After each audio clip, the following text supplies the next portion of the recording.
दोस्तों कल हमने एक वीडियो बनाया था सीनियर सिटीजन सेविंग स्कीम 2026 के ऊपर डिटेल में वीडियो बनाया था। काफ़ी बड़ा वीडियो था, 22-25 मिनट का वीडियो था। अगर आपने नहीं देखा है तो पहले उस वीडियो को ज़रूर से देख लेना। उस वीडियो में हमने बात करी थी, ये अकाउंट जो है आप पोस्ट ऑफिस में भी खुलवा सकते हो या फिर बैंक में भी खुलवा सकते हो। अब इस पॉइंट के ऊपर काफ़ी सारे कमेंट आ रहे थे, सर क्या ये अकाउंट बैंक के अंदर भी खुलवा सकते हैं क्या? कुछ लोग बोल रहे थे नहीं खुलवा सकते, कुछ लोग बोल रहे हैं कि है ना बैंक के अंदर इंटरेस्ट रेट अलग मिलता है, पोस्ट ऑफिस का इंटरेस्ट रेट 8.2 है, लेकिन एसबीआई जो है हमें 7% का ही इंटरेस्ट दे रहा है। तो अगर आप भी कंफ्यूज हो तो इस वीडियो को एंड तक देख लेना, आपके सारे कंफ्यूजन इस वीडियो में क्लियर होने वाले हैं। नमस्कार दोस्तों, मेरा नाम है राकेश और आप देख रहे हैं बैंकिंग बाबा यूट्यूब चैनल। सबसे पहली बात तो क्लियर समझ लो, जो सीनियर सिटीजन सेविंग स्कीम है ये पोस्ट ऑफिस और बैंक दोनों जगह आप खुलवा सकते हो। और इंपॉर्टेंट जो इसके रूल होते हैं, इंटरेस्ट रेट और बाकी जितने भी रूल हैं सारे के सारे सेम रहने वाले हैं। मतलब एसबीआई में खुलवाओ, पीएनबी में खुलवाओ या पोस्ट ऑफिस में खुलवाओ या एचडीएफसी में खुलवाओ, किसी भी बैंक में खुलवाओ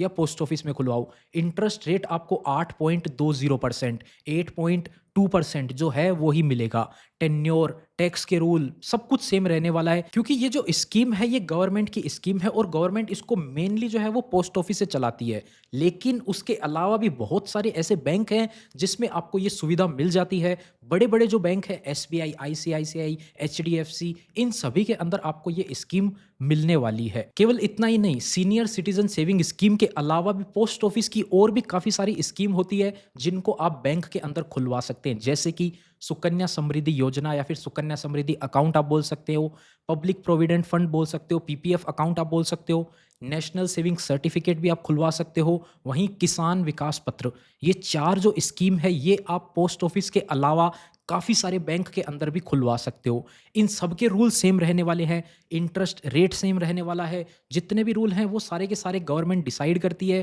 पोस्ट ऑफिस में जो आपको रूल मिलने वाले हैं वो ही आपको बैंक के अंदर मिलने वाले हैं। गारंटी जो होती है वो गवर्नमेंट की होती है, बैंक केवल मीडिएटर का काम करता है, आपको अकाउंट खोलने की सुविधा देता है।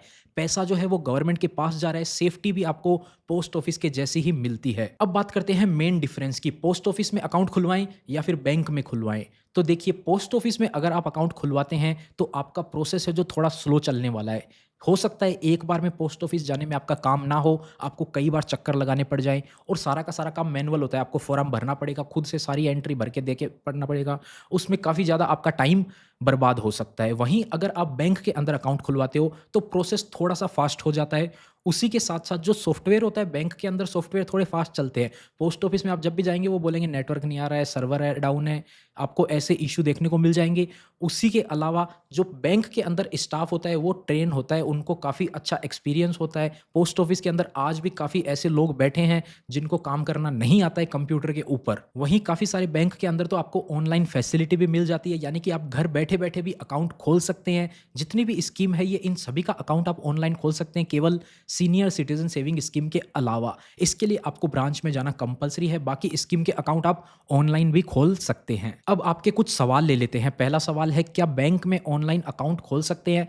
जी हाँ, बैंक के अंदर आपको ऑनलाइन अकाउंट खोलने की सुविधा मिल जाती है। पीपीएफ, सुकन्या समृद्धि योजना, एनएससी, केवीपी, इन सभी को आप खोल सकते हैं। सीनियर सिटीजन सेविंग स्कीम आज के टाइम में बहुत ही कम बैंक है जो ऑनलाइन खोलते हैं, बाकी आपको ब्रांच में जाना पड़ सकता है। दूसरा सवाल है, सेफ्टी कहाँ ज़्यादा है? तो सेफ्टी की बात करें तो पैसा गवर्नमेंट के पास ही जा रहा है। गवर्नमेंट की स्कीम है, पोस्ट ऑफिस से खुलवाओ या किसी बैंक से खुलवाओ, डायरेक्ट पैसा गवर्नमेंट के पास जाएगा। बैंक से खुलवाओगे तो बैंक केवल मीडिएटर का काम करेगा, पैसा दोनों जगह 100% सेफ है। तीसरा सवाल है, मैच्योरिटी या विथड्रॉ में डिफरेंस। अब देखिए, ऐसा कोई भी रूल में डिफरेंस नहीं है। जहाँ पर पोस्ट ऑफिस के रूल है वही बैंक के रूल रहने वाले। मैच्योरिटी पे पैसा आपको वापस मिलता है। पोस्ट ऑफिस के थ्रू खुलवाएंगे तो पोस्ट ऑफिस के सेविंग अकाउंट में आएगा, बैंक के थ्रू खुलवाएंगे तो बैंक के सेविंग अकाउंट में आएगा। पोस्ट ऑफिस में आपको अपना सेविंग अकाउंट यानी कि बैंक का अकाउंट देने का भी ऑप्शन मिलता है। तो पोस्ट ऑफिस का अकाउंट जैसे ही मैच्योर होता है वो पैसा आपके बैंक अकाउंट में भी आ सकता है। जरूरी नहीं है कि पोस्ट ऑफिस वाले ही अकाउंट में आए। तो फाइनल कंक्लूजन की बात करें तो सिंपल सी बात है, स्कीम गवर्नमेंट की है,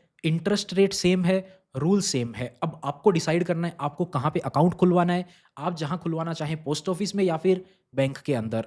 बैंक में जाते हैं तो ध्यान रखिएगा, सीनियर सिटीज़न सेविंग स्कीम का अकाउंट खुलवाना है तो उसी स्कीम में खुलवाएँ।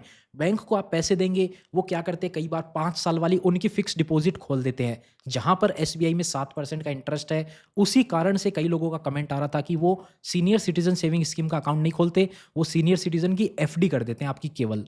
तो ये बात का ध्यान रखना है, उनसे क्लियर करिए कि सीनियर सिटीज़न सेविंग स्कीम का अकाउंट खुलवाना है हमें, उसका फ़ॉर्म दीजिए, हम वो फ़ॉर्म भर के आपको जमा करवाएँगे, नहीं तो आप ऑनलाइन से भी चेक कर सकते हैं। इस वीडियो में इतना ही था। उम्मीद करते हैं आपका ये कन्फ्यूज़न क्लियर हो गया होगा। वीडियो पसंद आई हो तो वीडियो को लाइक करना, चैनल पे नए हैं चैनल को ज़रूर से सब्सक्राइब करना और सीनियर सिटीज़न सेविंग स्कीम का डिटेल वीडियो अभी तक नहीं देखा है तो स्क्रीन पे आपको दिख रहा होगा, इस पे क्लिक करके डायरेक्ट वो वीडियो आप देख सकते हैं। काफ़ी बड़ा वीडियो है लेकिन डिटेल में ए टू जेड पूरी जानकारी आपको मिल जाएगी।